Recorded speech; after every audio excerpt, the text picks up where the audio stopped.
Did you know that all the fresh water that comes down the Colorado River watershed, that water doesn't even reach the Pacific Ocean? Up until the early 20th century, the Colorado River ran from its headwaters in the Rocky Mountains of Colorado southwest until it reached the ocean in the Gulf of California on the Mexico side of the United States-Mexico border.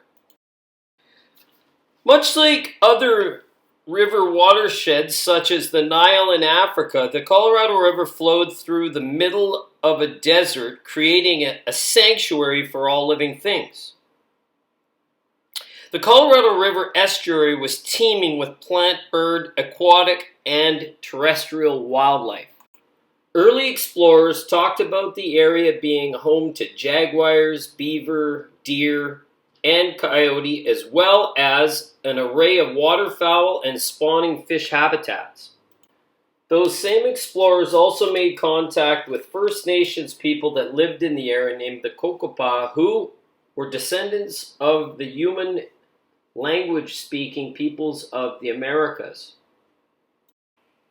The Kokopah are said to have been living in the area, in the Colorado River Delta, for about 1,000 years, and they harvested something called Palmer's grass, which is a wild grain, as well as cultivating mace, which is wild corn, beans, and squash.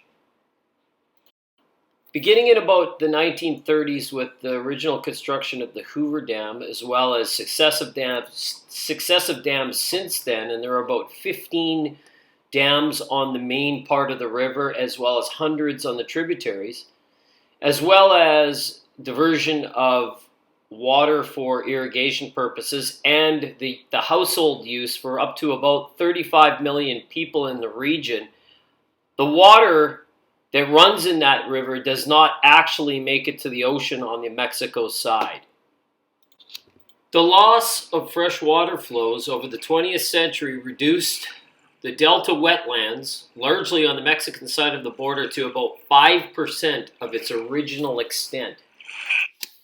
Much of the indigenous plant species, such as the willow and cottonwood forest that was very prevalent in the lower Colorado River area, has been overrun by invasive species such as salt cedar, which are encroaching due to stresses on the area with the lack of fresh water. Mexico's Environmental Regulation Branch lists the following species in the area as endangered: the desert pupfish, the Yuma rail, the bobcat, the vaquita porpoise, which is the world's smallest cetacean. There's only about estimated 12 of them left in the world. Totoaba is a steel blue fish that grew up to about 2 meters in length and 300 pounds, is pretty much extinct. Commercial fishery for that shut down in 1975. The Colorado desert clam, which was once very abundant in the area. Up to 350 bird species have been documented in the Delta, and of those, 2 are listed as endangered, 6 is threatened, 16 under special protection by the Mexican government. By about the 1970s, the Delta region was pretty much declared a dead zone. However, a series of large flow events in the 1980s and 90s led to a resurgence of life in the Delta and spurred the environmental and scientific communities for a push for regular flow events to bring back this once lush ecosystem.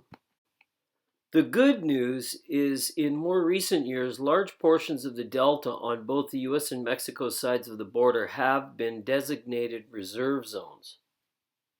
In these reserve zones, there has been a concerted effort by many conservation and environmental groups to replant much of the indigenous species, such as the cottonwood and the willow stands, in an attempt to reattract the abundance of wildlife that once thrived in the region.